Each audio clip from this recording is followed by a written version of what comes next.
Okay, so welcome to our material success through yoga principles, our journey together. And tonight, today, this morning, wherever you are, we are discussing lesson 7, balancing work and meditation. And of course, feel free, Marie, to share any questions and comments that come up. This is a, yeah, This is please. interesting. This is a very deep lesson. When Swami Kriyananda first met Yogananda, one of the things he told him when he was a young monk, he intuitively knew that Swami had this incredible enthusiasm and zeal for the spiritual path. But he said to him, your life will be one of intense activity and meditation.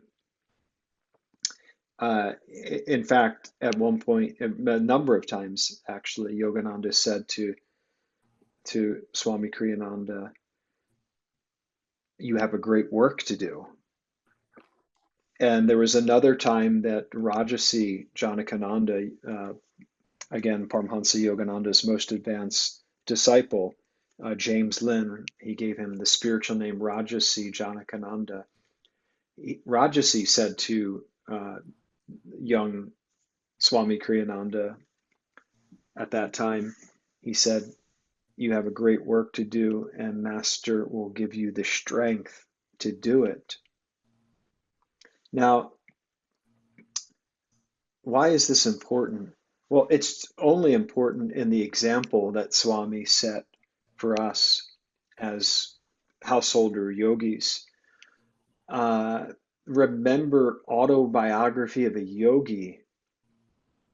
That name of the title of the book is important. Yogananda could have called it autobiography of a monk, autobiography of a sadhu, but he said autobiography of a yogi because he wanted to make it universal and inclusive that everyone can take up this path of self-realization. And one of the keys to success on the path of self-realization, on the spiritual path, and our material life, it's balance. And it's learning this balancing act. You know, the spiritual path, in a sense, is like uh, walking a tightrope. In fact, Yogananda described it as, running top speed and doing tricks like along the way.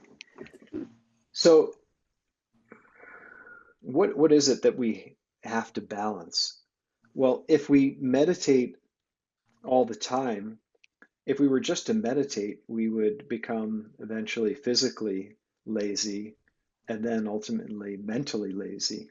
In fact, Yogananda described many of the so-called, Himalayan uh, yogis, quote unquote, not the true ones, but he said they become bums because they don't have the dynamic service that's balancing their inner life. So again, what Yogananda said to young Kriyananda, your life is one of intense activity and meditation. And Swami said it was significant that he said the intense activity first, because he did. He had a very dynamic life, but it was never, excuse me, I'm just going to open this window. It was never a chore. It was an absolute joy for Swami. He said it was a gas. He had a wonderful time. And yeah, he had incredible opposition. He was persecuted in his own way, and but Swami always adhered to what this he's talking about in this course, to Dharma, to right action. And part of Dharma, part of material success through yoga principles is learning this fundamental lesson of balance, balancing work with meditation. So he spends the first part of this lesson talking about Maya and the the satanic delusion, and that it's not just a concept or a myth. I'm on page 104. If you have it, such is the power of Maya, known in some religions as Satan, satanic delusion, in other words. Maya, Satan, is a relentless conscious force and by no means merely subjective. It works from within man's consciousness and not only from without through the principle of duality. Satan creates a balance to everything that is God reminding and beautiful. And then I'm skipping down. Satan works unceasingly, deliberately also, to prevent ego conscious beings from aspiring to a higher, more universal state of awareness.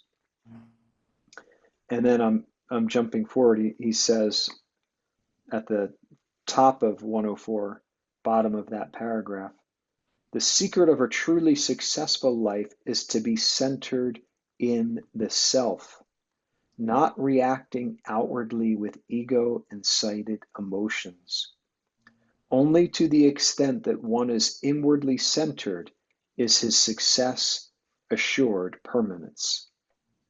So I thought this is an important, interesting way that Swami is starting the chapter off, that to be centered in the self, right? Capital S, our higher self, our soul nature, to be centered within, that assures our success. And when we get caught in our reactive processes, that's when we're caught by Maya. Because what is delusion? What is Satan? It's the force of Dvaita, of duality, right? The ups and downs of life, which after a few thousand in human births, as Yogananda says, it becomes an anguishing monotony, because we know that we've gone through these ups and downs, these quote unquote fulfillments and disappointments, joys and sorrows, until we start to pierce at the veil of Maya, of delusion, and we want true success and true inner joy, right? That is uh, absolute.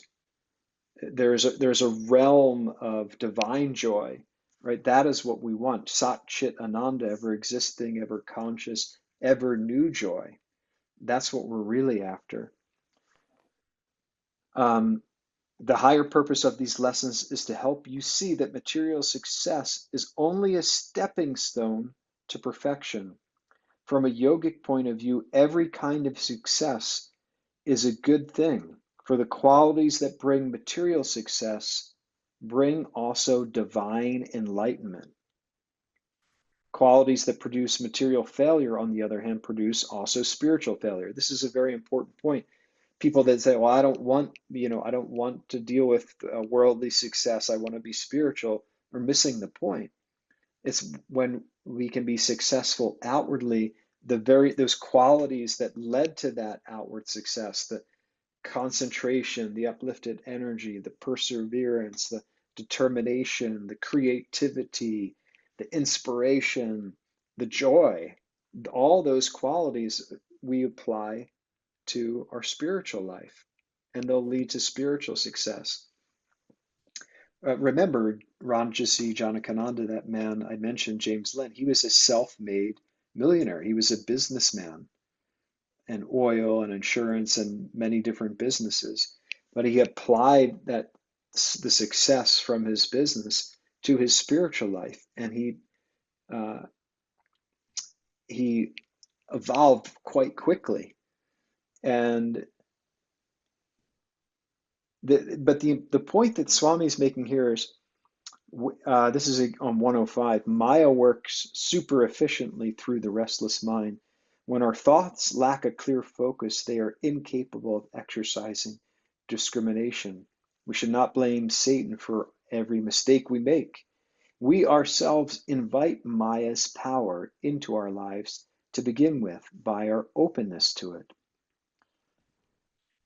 He can exert no force, however, except through our receptivity to him. People who have attained communion with God find it relatively easy to slough off satanic temptation, for they are no longer securely locked in the prison of ego. This is an important point. Remember in Autobiography of a Yogi, I don't know if you recall, there's a chapter on Kriya Yoga. I believe it's in there. And one of Lahiri Mahashai's sons, I believe it is describing Kriya Yoga. And Yogananda is quoting him. And he says that there's no, the give up, right, which is the normal religious way. Don't do this, like we think of the Ten Commandments. Don't do this, don't do that, don't do that. And he said, but that isn't enough. We need the take up. And he says, Kriya Yoga gives the devotee that he receives, right, a divine blessing.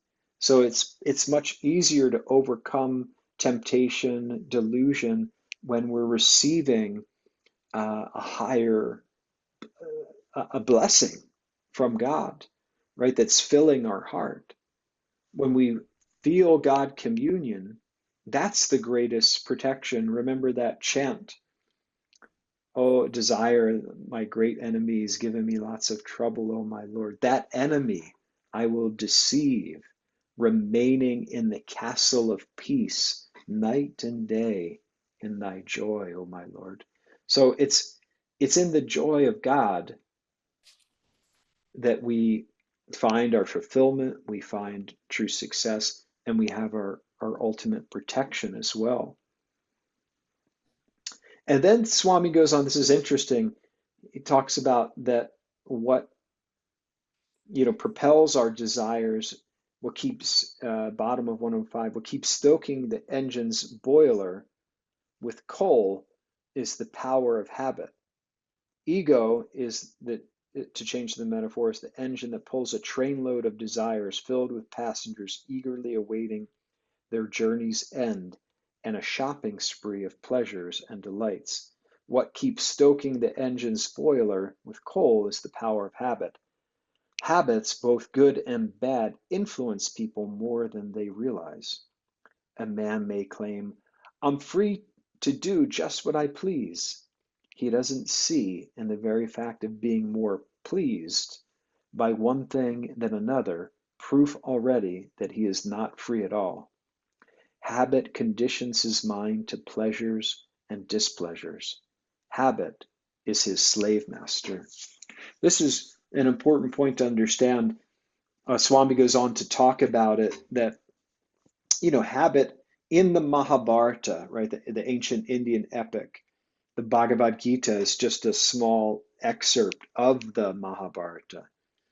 In the Mahabharata, the character that represents habit is Dronacharya, Drona, it's called Drona for short.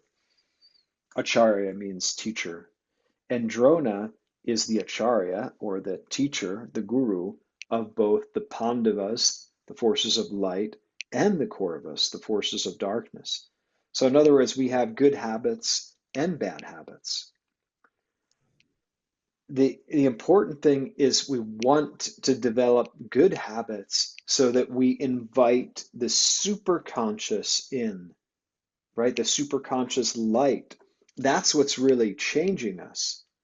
It's not our good habits. Our good habits are getting our bonsai, so to speak, to sit down for meditation, right? And we want to develop the habit of meditation. And Swami talks about some very practical things in the application of this lesson. Pick the same times that you're meditating every day. Have one day a week where you can have a longer meditation. Face east. Have a wool blanket. He literally goes through these practical things. Why? Because he's trying to help us to create the habit of meditation. And then when we have the habit, then we develop the divine desire, we could say. We want to meditate. because we've tasted the fruit of meditation. It's interesting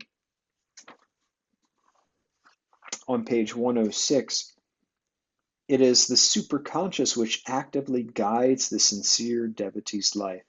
Good habits, therefore, such as daily meditation, remembrance of God, and inwardly chanting his name, are beneficial primarily for the fact that they invite the superconscious to take part in our struggles. It is the superconscious that actively opposes and eventually dissolves our worldly tendencies. It is superconsciousness that banishes Maya. Our good habits can only help by setting our feet on the upward path. Superconsciousness accomplishes the actual transformation. That's very powerful for us to understand. We're developing the habit of our yoga practice, our meditation, all these things that we do, but really it's holding the space. It's just like the sun rising in the morning. And that's no coincidence that that's one of the times yogis say is good for meditation, right? Dawn, the awakening. Like Swami Kriyananda has a beautiful affirmation with sun salutation, Surya Namaskar. Salutations to the sun, to the awakening light within, to the dawning of higher consciousness on all beings. Isn't that beautiful? So we see the sun rising, it's reminding us of the dawn of super consciousness in us. And we want that not just for ourselves, but we want to share it with all.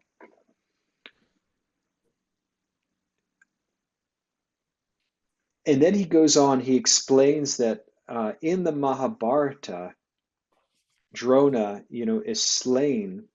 He's tricked though. He's tricked to believe that his son, Ashwatthama, is dead. And when he hears that, he loses all desire to fight, and then he is slain. Now, this is a deep spiritual allegory. And Paramhansa Yogananda explained it that Ashwatthama represents latent or subconscious desire. And when subconscious desire is slain, then our habits are slain. Where is it here? 106. Paramhansa Yogananda explained the hidden meaning of this subtle teaching. Ashwatthama represents latent, that is, subconscious desires. When we have uprooted every desire, even those of which we are not consciously aware, habit, until that point a strong influence in our lives, gives up the fight and ceases to stand in our way of it ceases to stand in the way of our progress toward enlightenment. Because remember, habit sides with the core of us. It sides with our subconscious nature. Habit isn't, so we need to understand the right use of habit, cultivating good habits, but ultimately it's in the inner light, right? That's the deeper meaning of Ashwatthama being slave. When we look up to the point between the eyebrows, the seat of super consciousness, where yogis will see the light. But even if we don't see the light, I suspect you have felt energy there at the point between the eyebrows, a concentration, a divine joy. It's in that super conscious concentration that are seeds of past karma, subconscious desires, ashwatthama, are burnt up and purified. Seeds of past bad karma cannot germinate when they are roasted in the fires of wisdom. That's the way Yogananda put it. It's good. So yeah, there's a lot going on here, and it's good for us to understand the deeper meaning. Um, so we have to learn to use our habits in the right way. And that's why Swami's coming to that. When we get to the application of this lesson, He's saying apply habit to the habit of meditation, because meditation is the practice of holding the space for the superconscious light of God to flood our beings. And when we commune with superconsciousness, that's when we're really changed. And habit is it's a potent force, but we need to remember that the states that we go through, our daily, our conscious state, and when we go to sleep, that's subconscious. When we meditate, we're tuning into our superconscious nature, and our conscious daily existence and sleep. Those are our altered states. People talk about having a altered state, or they went through this superconscious experience. The superconscious is our true native state. That's who we truly are. So we want to tune into it so that we can step it back down. And of course, the question becomes, how do we do that? And that again is where meditation comes in to play. And to balance meditation with activity, we want to build a bridge, right, from our meditation into our daily life. Remember Autobiography of a Yogi again, when Yogananda had that experience in cosmic consciousness, his guru touched him on the chest, and he went into this ecstatic, breathless state and described it and wrote the poem Samadhi. It's this miraculous, this divine experience that he had. But right after that, what did Sri Yukteswar say? Come, grab a broom. We must sweep the porch. You must not, he said, you must not get overdrunk with ecstasy. Much work remains for you in this world. That's great. So, and Yogananda's reply was beautiful. His commentary, Yogananda said that Sri Yukteswar was teaching him the balanced life, and that the soul must reach out over the cosmos and yet be able to be responsible for this point on earth where God has placed him. And this one time, Yogananda uh, was arguing with God, and God said, I'm running the whole universe and I'm ever in bliss. Can't you be responsible for the one little point that I've given you? So, and then Master said, okay, I get it, Divine Mother. So it's part of God's drama. This is his dream drama. And to have that, have the communion with God, the experience of God's joy, and then try to actualize it in our daily life. So think of ways, because I know, Marie, that you have a practice, a daily meditation practice, and most people that tune into our book studies do. Let's think of not just ways we can cultivate our daily practice and go deeper, which is, of course, important, but also how we can build a bridge. And one simple way is after you meditate to take a walk, hold on to that meditative space and try to feel that, it's God's energy moving through you, moving through the wind, moving through the leaves, moving through the animals, every creature that you hear, or every car horn that you hear. It's it's an expression of his consciousness, ultimately. So we're moving from seeming unconscious to absolute consciousness. And when we get to this stage of human life, it takes us as the Indian scriptures say 5 to 8 million lives just to get to human birth. So this is a sacred gift we have. The challenge, of course, is then we have a more developed intellect and ego, and we can take detours for really as long as we want. But as soon as the day he wills, Master said, the day he wills, he is set on the path to freedom. So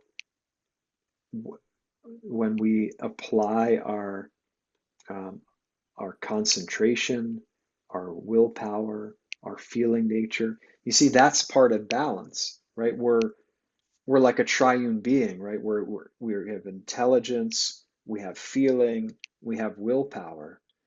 And this is where Kriya Yoga is an incredibly, the path of Kriya Yoga, the techniques that Yogananda gave are incredibly powerful because they're helping us use our whole being, right? To use our will, to use our feeling, to use our intelligence and our concentration so that we can commune with God. When we have an experience of God's presence, that's what matters.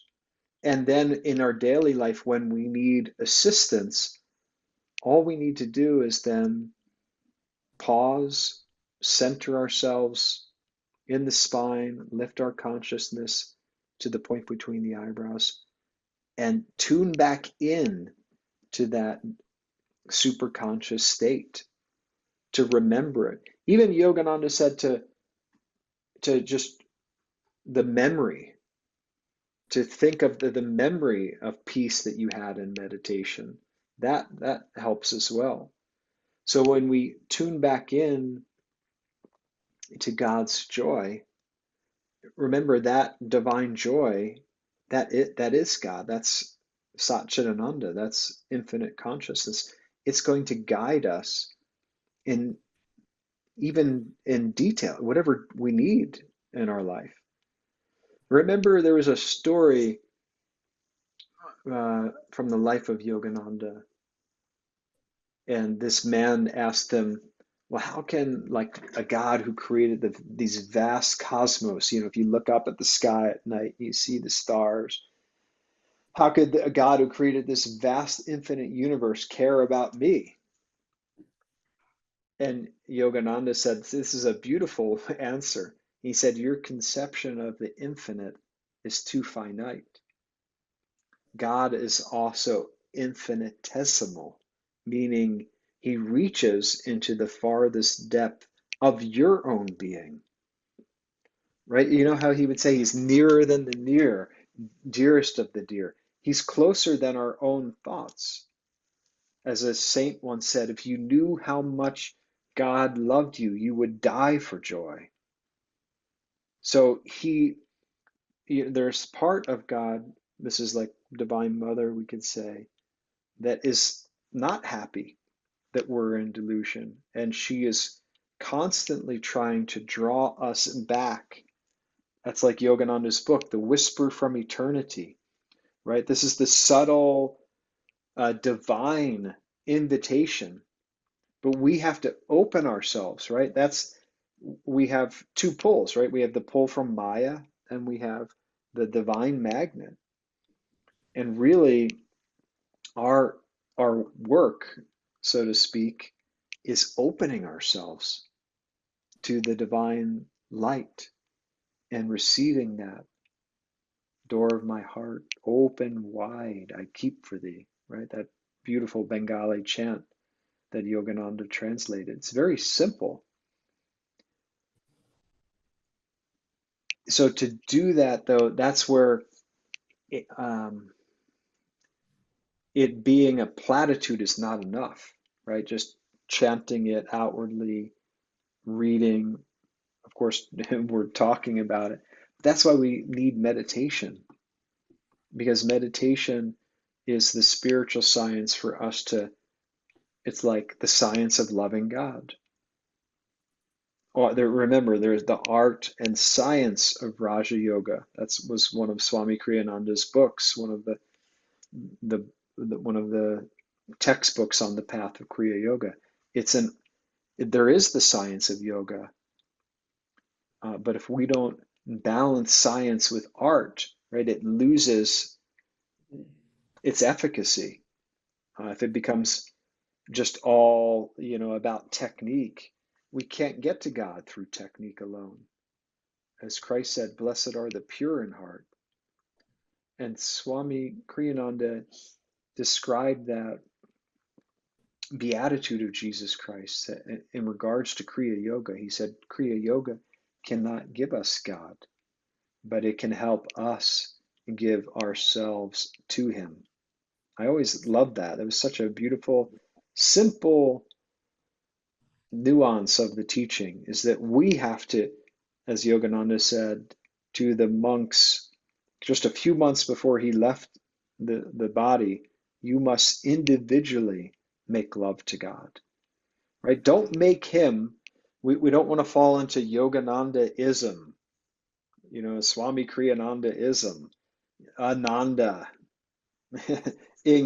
Ananda-ism. We want to make it a living reality, right? He's not a museum. He's not a book. When Swami Kriyananda read Autobiography of a Yogi and Yogananda said, what did you think of it? He said, oh, it was wonderful, sir. And Yogananda said, that's because it has my vibrations in it. We want to tune into his divine vibrations. You see, and that's a subtle thing that we can only learn in meditation. And when we feel that presence of God, the infinite Christ consciousness, we just had Easter yesterday, and when we have that true communion, right, on the altar of spirit, that's what's changing us. That's the cup of salvation, so to speak. The body and blood of Christ. What does that mean? The body is the omnipresence, the blood, the prana, the energy that's going to lead us to that promised land. So again and again, the masters are coming to wake us up to the divine reality that's within us. So bring him to life. And the way that's why this is an important lesson, to balance work and meditation. When we feel centered in God, and then when we can hold on to God, whatever we're doing, when we can hold on to God consciousness, that too is meditation. And I'll just make one other point, and we'll open it up here, Marie. And hello, Srinivasa, as well. Please, you feel free to share with us. But this is the point of moderation, right? That Krishna makes in the Gita. To he who doesn't sleep too much, sleep too little, eat too much, eat too little. He's talking about, as Babaji says in Autobiography, the golden middle path, right? So we need balance in body, mind, and soul. We need to keep the body, what does Yogananda say? Keep body exercised and fit for God realization. We need to cleanse the mind through introspection and complete sincerity and honesty with ourselves. And we need, of course, the spiritual hygiene, as Swamiji calls it, through meditation. Think of all the things we do for physical hygiene. Take time to develop your spiritual hygiene. And just start, if you don't have a daily practice, start with 15 minutes twice a day, or 5 minutes. Look at what Swami is suggesting here in this lesson and apply it, because that's what will really make the difference. That super conscious light that will come in, and that will guide us to true and lasting success. Beautiful. So Marie or Srinivasa, any thoughts, comments, questions? Yeah, I agree with you on that moderation. Whatever you have to do, you have to be moderate. To not too much sleep, not too less. How much minimum sleep is needed for human beings? You know, that's a good question, Srinivasa. Yogananda wrote a letter to Swami Kriyananda when he was a young monk, and it was actually quite detailed and practical. He told him to eat, to exercise. He was editing at that time. Swami was helping Yogananda edit some of his lessons, and he said every 2 hours, get up and go for a brisk walk or jog around the block to release tension. And in that letter, I'm bringing it up because it's coming to your question. He talked about sleep, and he encouraged Swami to get 7 hours of sleep a night, which is a very balanced approach. If you know, try to push yourself too much and go with, say, 3 or 4 hours of sleep or whatever for an extended period of time, you I think you'll find, this is what I have found, you can't meditate if your body isn't rested. Yeah, you'll just, when you try to meditate, you'll go subconscious. So it's a balance, but then we don't want to sleep too much, right? Yogananda said sleep is counterfeit samadhi. It's the it's not the real divine joy. It's sleep, he said, is the reminder of the state beyond sleep, the state of the soul. So yeah, and everybody's different. We don't want to say, oh, it's got to be exactly 7 hours. Some people need a little bit more, less, whatever. But if we're trying to stay balanced, Srinivasa, right? And that's sleep is part of it. Our diet is part of it, a yogic diet. But if we think of all those things as keeping us fit, just like he said, keep body exercised and fit for God realization. Keep the body rested and well for God realization. Keep the mind clear for God realization. Keep the soul open and receptive for God realization. Marie, were you gonna? Oh, I made so many notes. uh, yeah, one thing I found really interesting that I don't know that I completely understood was that nothing truly happens in meditation. It's all in the superconsciousness. That part that was in the reading, that I was always under the impression that it all worked together. And so but I also made a note that uh, I think what hit me most is about a double-minded man receives nothing. That if we continue to waver back and forth, and therefore it's important for us to develop good habits, but Mm, we have to have, I think, a hunger and thirst. You were talking about hunger and thirst for righteousness, and the pure in heart will see God. It's like, mm-hmm.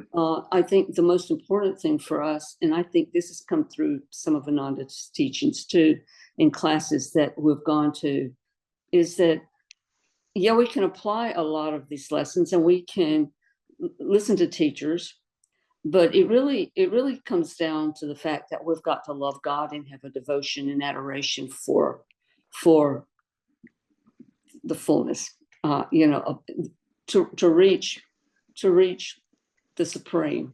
And I think the only thing that would really cause a person to want to develop this habits the way that we hope to, through what we all practice, is by knowing who we love, and how what is the driving force behind that.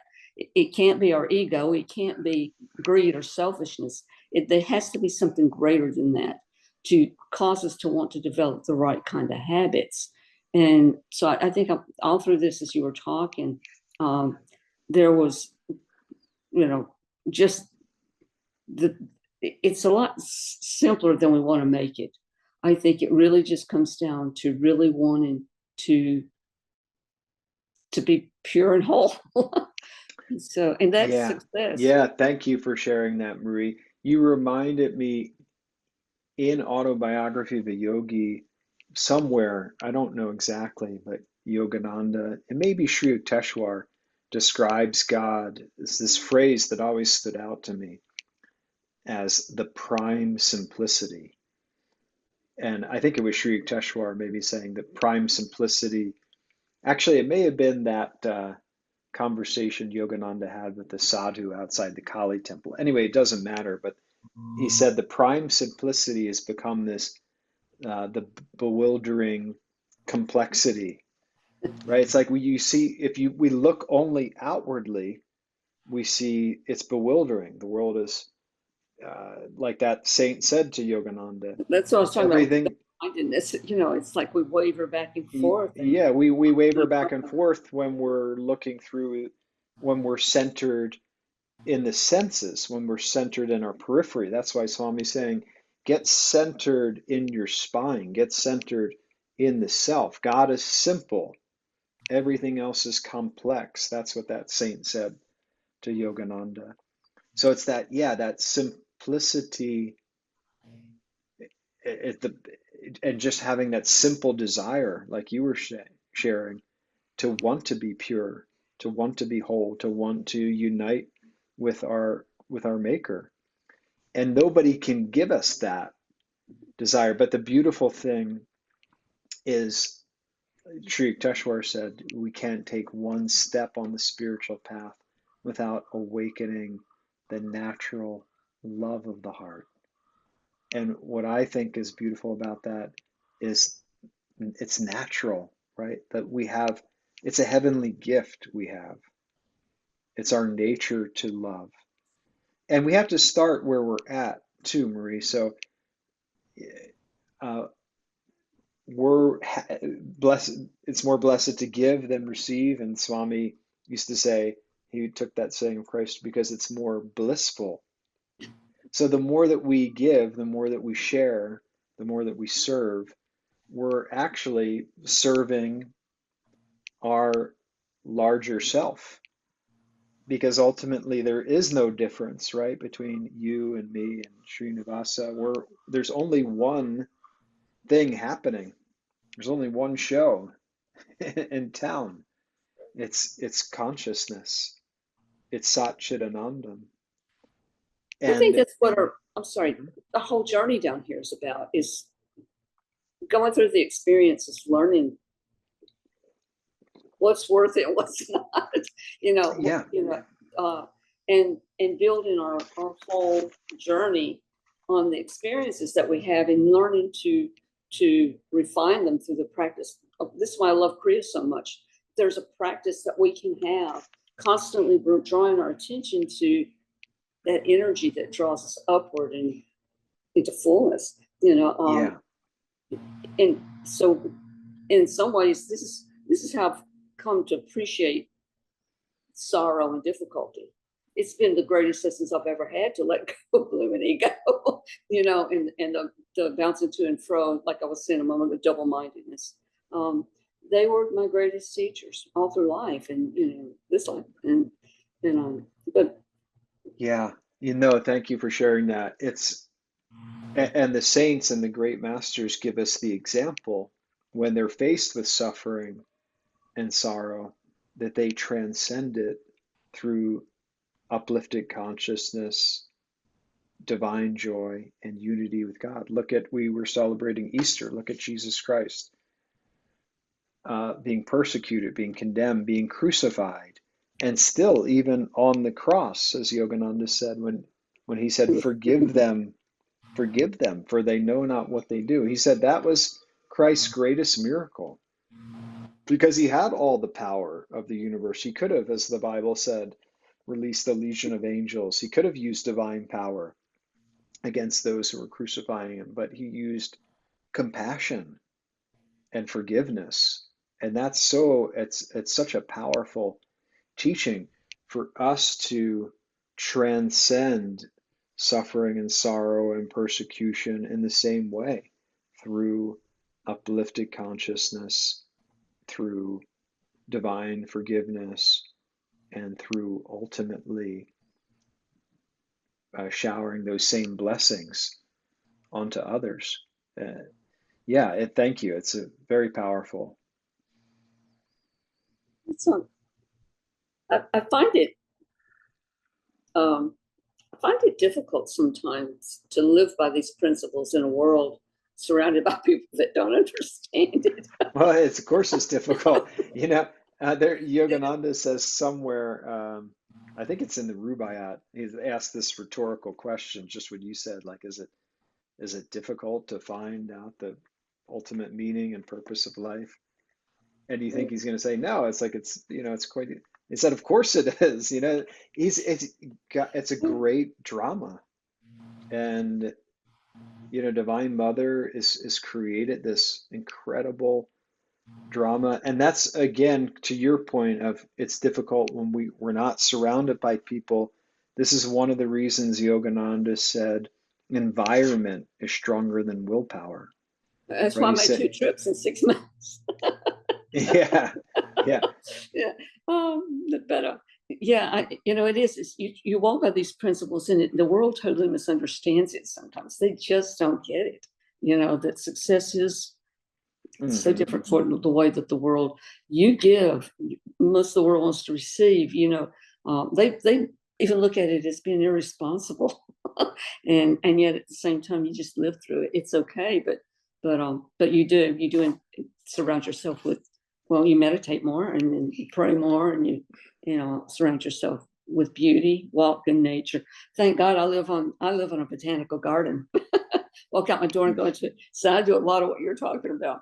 I do a lot of meditations in the outdoors. So it's uh, I thought that was, and I actually was thinking about you a lot this week with your cows and chickens.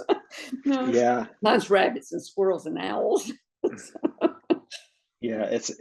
Surrounding ourselves with that's one of the keys, right? That's the real key to success is everything that happens to us to bring it back in as a reminder of divine joy. That we don't negate the world, we don't, repulse and turn away from the world. We try to spiritualize everything. Like Sri Yukteswar said, let all the tributary rivers feed that sacred stream, the sacred river of divine joy within you. So when you eat, right, let the food be God reminding, right, that you're feeding Krishna, you're giving it to Him. That when you exercise, to feel that vitality, that it's His energy coursing through you. When you're meditating, to even feel that He's meditating. It's the natural love of your heart that's reuniting with cosmic love, the spark of joy with with the bonfire of bliss. So yeah, it's very, very important for us to just find ways that we can, again, to the point of lesson balance, make our lives more balanced in body, mind, and soul, balance our work with our meditation, and feel that there's no difference, that our meditation helps our service helps our work, so that we can concentrate more and more deeply in an uplifted manner until we get to that point where we're drawn, like you were sharing, we're drawn into that divine magnetism. That's the real secret, is in Jump in the river. supernovas. Yeah. Yeah, I So found it let's. really interesting what Mhm. what the reading was saying about Maya, because I think I've just kind of always envisioned Maya not as an active force, but just an occurrence. And what it was talking about in here is how it's constantly trying to draw you away from the center, like it's. And I guess that's why it's Yeah. satanic and demonic, or whatever you would categorize it. But I think it really helped me when that clicked, that it's actually an active force that's working. It's not Yeah. just happening. And that part I was really glad to read and to contemplate a lot more. And you addressed a little bit about that when you were going through that section.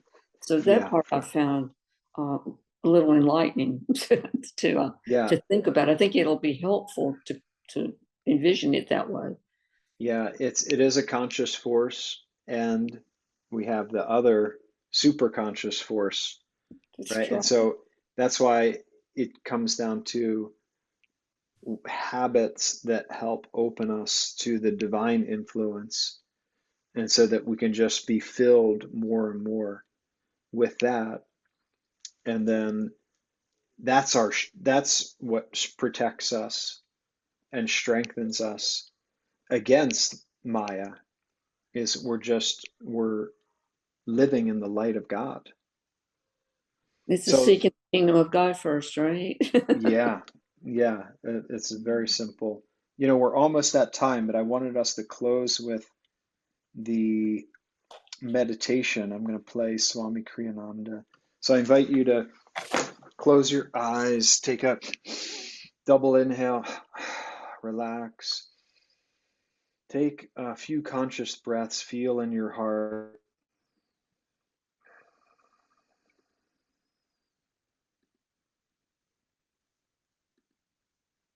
And closing the eyes, focus the gaze at the point between the eyebrows, and let's listen to Swami in this meditation. There's a little introduction with music here.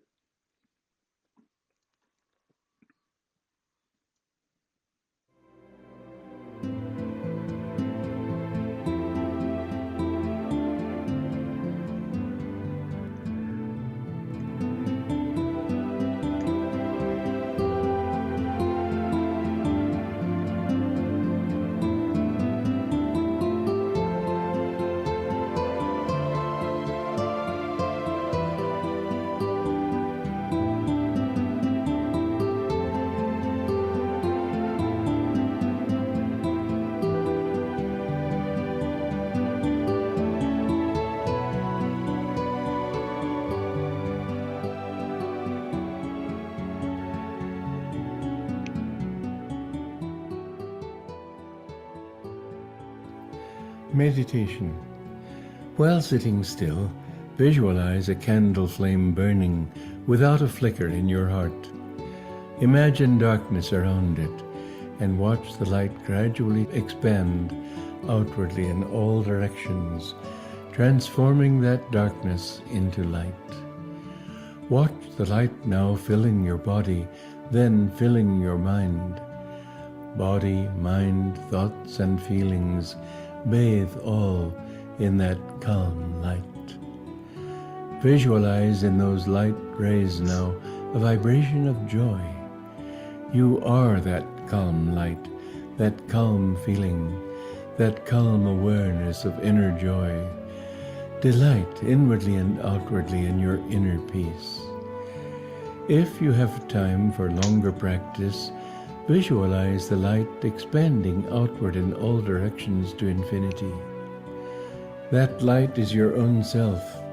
See it blessing your environment, blessing all those nearby, blessing every creature on this earth. Lo, the very world has become radiantly joyful, the light of your own being.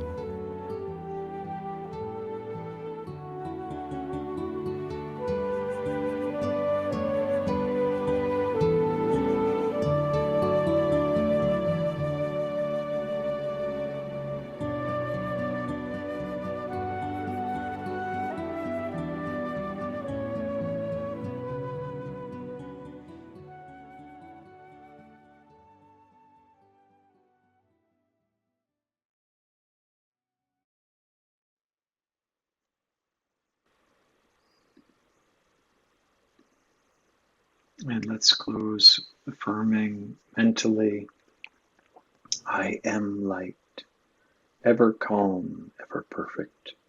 I am one with thee. I am light, ever calm, ever perfect. I am one with thee. I am light, ever calm, ever perfect. I am one with thee.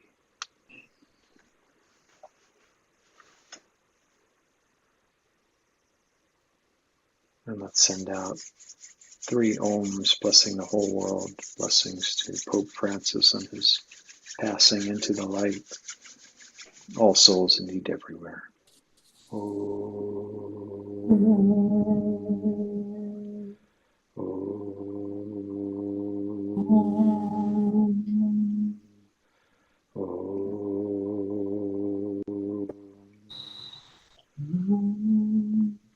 Om. Peace.